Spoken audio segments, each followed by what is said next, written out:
Imagínate estar frente a la pantalla. El cursor parpadea sobre una dirección extraña, una cadena de letras y números que solo los iniciados en la red oscura pueden reconocer.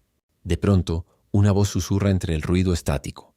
Hay información tan poderosa que, una vez vista, se borra sin dejar rastro. Esa sensación de haber encontrado algo prohibido, de estar al borde de descubrir un secreto que el mundo no está preparado para conocer, es lo que nos trae hoy el caso del archivo perdido de la Deep Web.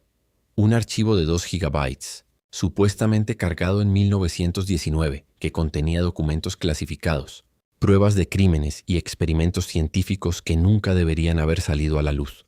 Pero antes de que cualquiera pudiera descargarlo, el enlace se desvaneció, dejando solo el eco de lo que pudo haber sido. Para entender por qué este misterio sigue resonando, primero debemos aclarar qué es la Deep Web y cómo se diferencia de la Dark Web. La Deep Web es esa parte del Internet que los motores de búsqueda no indexan, bases de datos académicas, correos electrónicos, foros privados y, por supuesto, los servicios ocultos que utilizan la red Tor. La Dark Web es un subconjunto de la Deep Web, accesible únicamente a través de navegadores especiales y conocida por albergar mercados ilícitos, foros de hackers y, en ocasiones, filtraciones de información confidencial. Es en ese entorno encriptado donde surgió la leyenda del archivo perdido. El rumor empezó a circular en un foro anónimo de hackers a principios de 1919. Un usuario bajo el seudónimo de UserX compartió una captura de pantalla del índice del supuesto archivo. Entre las carpetas aparecían títulos como Operaciones encubiertas, Biotecnología prohibida y Finanzas negras.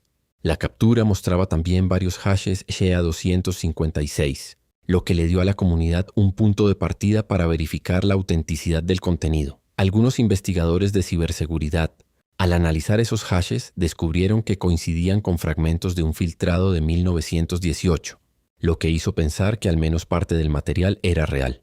Los expertos coincidieron en que, técnicamente, alojar 2 gigabytes de datos en un nodo oculto de Tor no era imposible. Los servidores dedicados pueden manejar ese volumen, y la arquitectura descentralizada de la red permite que varios nodos replicaran el archivo para mejorar la disponibilidad. Sin embargo, la comunidad también señaló señales de alerta, la falta de una firma digital verificable, la ausencia de referencias cruzadas en bases de datos públicas y la manera tan misteriosa en que el enlace apareció de la nada. Todo eso alimentó la duda. ¿Se trataba de un proyecto real o simplemente de una fábula digital destinada a generar ruido en los foros? A medida que la noticia se propagó, cientos de usuarios intentaron acceder al enlace. Los logs de un nodo Tor, capturados por un investigador voluntario, mostraron picos de tráfico que alcanzaron los 500 megabytes por hora durante varios días. Era como si una ola de curiosos descargara el archivo a la velocidad de la luz. Pero entonces, en una madrugada de finales de 1919, el enlace dejó de responder. La pantalla mostraba un mensaje de error, un simple 404, no encontrado, y los usuarios fueron redirigidos a una página vacía. Algunos informaron que al intentar volver a conectar, el dominio había desaparecido por completo, como si nunca hubiese existido. Las teorías sobre la desaparición son tantas como intrigantes. Una de ellas sugiere una intervención gubernamental. Se sabe que agencias como la NSA o el FSB han llevado a cabo operaciones para desactivar servicios ocultos que albergan información sensible. En casos anteriores, como la Operación Ónice, se infiltraron en nodos y borraron datos críticos sin dejar rastro. Otra hipótesis apunta a la seguridad interna. Quizás el propio creador del archivo, al percibir el riesgo de una exposición masiva, decidió eliminarlo para proteger a sus fuentes. Finalmente está la explicación más mundana. Una falla técnica. Los servicios ocultos dependen de claves criptográficas y de la estabilidad del hardware. Una corrupción de los archivos o la pérdida de la clave privada podría haber causado la desaparición total del repositorio. Lo que está claro es que la pérdida del archivo perdido dejó un vacío que todavía resuena en la comunidad. Documentos que podrían haber revelado operaciones encubiertas, investigaciones biotecnológicas prohibidas o flujos financieros ilícitos desaparecieron, impidiendo que periodistas, activistas y científicos pudieran analizar la información. Esa ausencia alimenta la imaginación y genera una sensación de que algo se oculta a plena vista. ¿Te has preguntado alguna vez qué tan cerca estamos de descubrir la verdad detrás de estos misterios digitales? Cuéntame en los comentarios. Quiero saber tu perspectiva sobre lo que podría haber contenido ese archivo y por qué crees que desapareció. Con la reflexión, Es inevitable preguntarse si la desaparición del archivo perdido fue, en última instancia, un acto deliberado de ocultamiento o simplemente el resultado de la fragilidad inherente a los sistemas que operan bajo la sombra de la red anónima. Cuando analizamos los patrones de comportamiento de los servicios ocultos, observamos que su arquitectura se sustenta en la rotación constante de direcciones, en la generación de claves efímeras y en la falta de infraestructuras de respaldo centralizadas.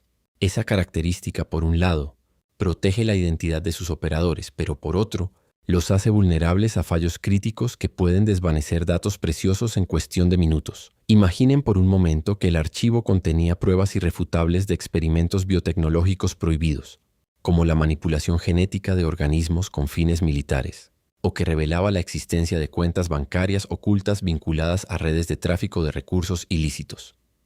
Si esa información hubiera salido a la luz, habría desencadenado una serie de investigaciones internacionales, habría puesto bajo presión a gobiernos y corporaciones, y habría alterado la percepción pública sobre la transparencia de las instituciones.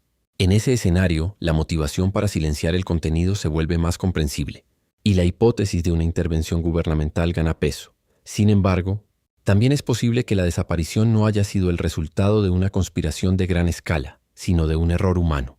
Los operadores de los nodos suelen ser personas con conocimientos técnicos avanzados, pero que, al mismo tiempo, pueden subestimar la magnitud del impacto de sus decisiones. Un comando mal escrito, una actualización de software que sobreescribió la base de datos, o la pérdida de la clave privada que desbloqueaba el servicio, podrían haber borrado el archivo sin intención alguna de encubrir secretos.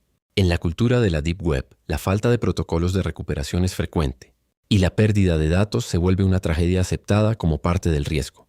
Lo que sí es indiscutible es el vacío que dejó la ausencia del archivo perdido en la comunidad investigadora. Periodistas que habían recibido indicios de documentos clasificados quedaron sin pruebas concretas para sustentar sus denuncias. Activistas que esperaban exponer violaciones de derechos humanos se encontraron con un muro digital infranqueable. Científicos que deseaban validar teorías controvertidas se vieron privados de fuentes que podrían haber impulsado nuevos descubrimientos. Esa falta de evidencia alimenta la sospecha de que hay fuerzas poderosas trabajando para mantener ciertos conocimientos fuera del dominio público. A medida que la historia del archivo perdido se difunde, surgen nuevas iniciativas para intentar reconstruir parte de lo que pudo haber existido. Grupos de archivistas digitales están creando réplicas de los índices publicados en foros, recopilando fragmentos de los hashes que fueron compartidos y cruzándolos con bases de datos de filtraciones anteriores. Algunos han propuesto la creación de un cápsula del tiempo en la red descentralizada, un repositorio que almacene versiones encriptadas de documentos críticos bajo la custodia de múltiples nodos independientes, de modo que la pérdida de uno de ellos no signifique la desaparición total. Estas propuestas, aunque todavía en fase experimental, demuestran que la comunidad no está dispuesta a resignarse ante la impotencia y busca mecanismos resilientes para preservar la verdad. En última instancia, la lección que nos deja este caso es doble. Por un lado, subraya la necesidad de desarrollar infraestructuras de seguridad y respaldo más robustas dentro de los entornos ocultos, sin sacrificar la privacidad que los usuarios tanto valoran. Por otro, nos recuerda que la información poderosa siempre será objeto de disputa, y que la lucha por su acceso y preservación es un proceso continuo que requiere la participación activa de todos los actores involucrados, investigadores, periodistas, programadores y ciudadanos conscientes. Así que, mientras seguimos explorando los recovecos de la Deep Web y desentrañando los misterios que alberga, la pregunta que debemos hacernos es cuál será el próximo archivo que, una vez revelado, podría cambiar nuestra percepción del mundo. ¿Qué protocolos deberíamos implementar para evitar que ese conocimiento se pierda? ¿Cómo podemos equilibrar la necesidad de anonimato con la garantía de que los datos críticos no desaparezcan sin dejar rastro? Estas interrogantes son el motor que impulsa la conversación y la investigación futura. Si te ha parecido fascinante esta travesía por los rincones oscuros de la red y quieres seguir profundizando en los enigmas que todavía guardan secretos, te invito a que compartas tus ideas y teorías en los comentarios. Cada aporte enriquece el debate y nos ayuda a construir una visión más completa de lo que ocurre tras el velo digital. No olvides darle al pulgar arriba si este relato te ha parecido revelador, y suscríbete para no perderte los próximos episodios donde desvelaremos otros misterios que la Internet oculta. La historia del archivo perdido es solo una pieza del rompecabezas. Juntos podemos seguir descubriendo las piezas que faltan.